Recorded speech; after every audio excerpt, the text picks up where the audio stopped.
Olhe à sua volta. O mundo não precisa de um meteoro ou de uma guerra nuclear para acabar. A profecia bíblica não fala de demônios alados ou bestas míticas. Ela fala sobre algo muito mais sutil, algo que você encontra em cada noticiário, em cada esquina talvez, em frente ao seu espelho. O fim dos tempos não é sobre o que vai acontecer, é sobre quem já está aqui. As Escrituras foram claras.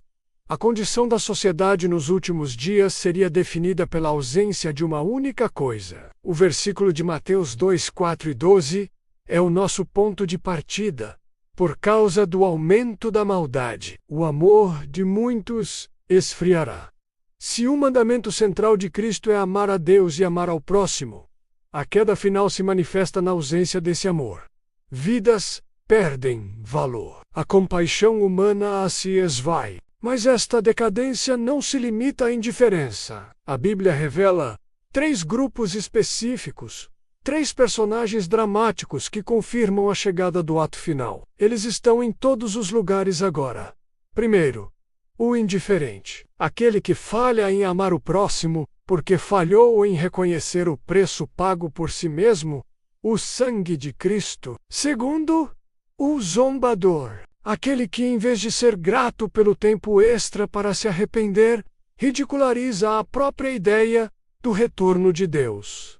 Terceiro, o hipócrita, aquele que ama a si e ao dinheiro, que é traidor, imprudente, que age de modo religioso, mas rejeita o poder que o tornaria temente a Deus. É fácil identificar os 2 primeiros grupos. Eles são o caos que vemos lá fora, mas é o terceiro grupo que nos coloca em perigo mortal. É o único grupo que pode se esconder à vista de todos, que pode estar sentado ao seu lado na igreja. Ou pior, estar sentado onde você está agora, pois a armadilha de Satanás não é apenas nos afastar de Deus, é nos convencer de que somos os defensores de Deus, enquanto, sutilmente, nos afastamos de tudo o que ele representa.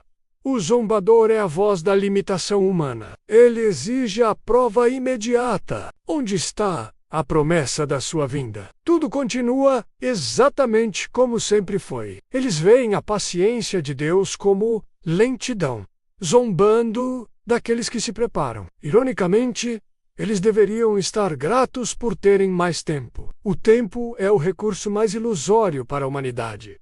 Corremos porque tememos o atraso. Corremos porque somos limitados. Lázaro era amigo de Jesus. Ao saber que Lázaro estava doente, a reação humana seria correr. Mas Jesus não correu. Ele permaneceu onde estava. Ele chegou 4 dias depois, aparentemente atrasado quando tudo já tinha acabado. A nossa perspectiva é de um relógio de pulso. A dele é de eternidade. Jesus não era como nós. Ele nunca estaria atrasado. Seu atraso foi proposital. Foi um teste de fé. Uma demonstração de poder total sobre a morte. O zombador só consegue pensar a partir de uma visão de mundo limitada. Mas o nosso Deus não é afetado pelo tempo. Ele tem toda a intenção de retornar e nos salvar. O problema é a nossa urgência, não a sua promessa. Mas se o zombador ataca a promessa de Deus, o terceiro grupo ataca a natureza de Deus. O backslider, aquele que ama a si, o dinheiro, que é traidor e ama o prazer mais do que a Deus. As Escrituras nos avisam para ficar longe de pessoas assim. E é aqui que entramos no confronto central do roteiro. Como um cristão reage a essa ordem? Você sente o impulso de mostrar sua teologia, de pregar um sermão, de vencer o argumento? Aqui está o risco. Você pode provar a pessoa errada. Você pode se mostrar um estudioso bíblico. Mas depois de ganhar a briga, como essa pessoa percebe o seu Salvador? Ela se sente atraída ou se sente ferida, envergonhada, intimidada? O foco da conversa foi quem está certo ou quem precisa de Jesus. Há uma vasta diferença entre defender o Evangelho e defender o nosso ego. Há uma diferença entre lutar pela verdade e lutar apenas para vencer. Você pode vencer o debate e ainda assim perder uma alma. E o que se ganha no eterno com isso? A salvação não vem pela vitória intelectual. O Espírito Santo leva o crédito por cada alma que se volta para Deus.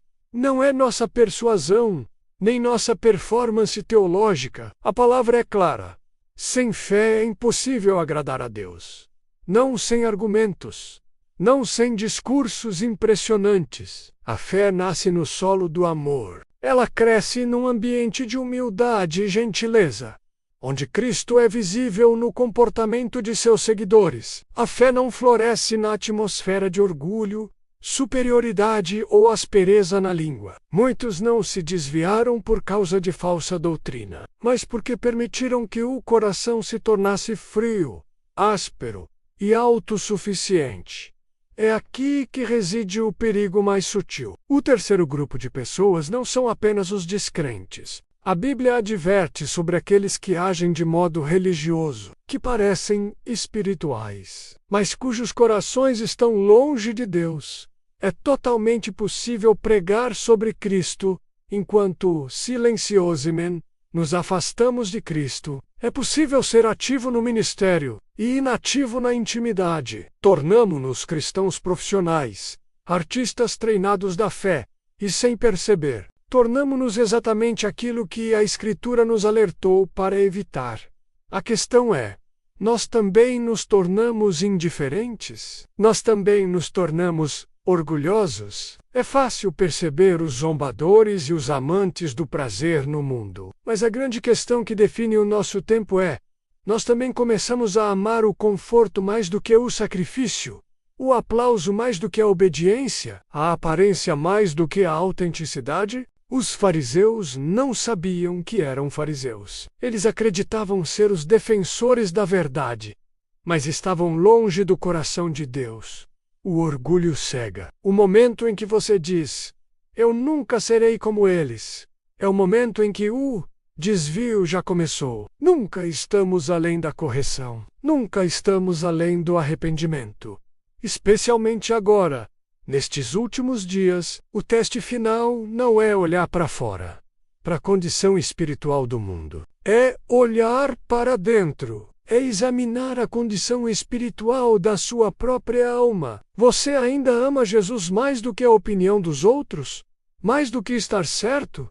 Mais do que ser respeitado? Você fala a verdade com amor? Você manuseia a palavra de Deus com humildade? Você ainda se ajoelha em gratidão pela graça que o salvou? Pois Cristo não retornará para aqueles que apenas parecem religiosos. Ele retornará para aqueles cujos corações verdadeiramente pertencem a Ele. O fim dos tempos chegou, e a geração final é aquela que decide, através do seu coração, onde a eternidade começa.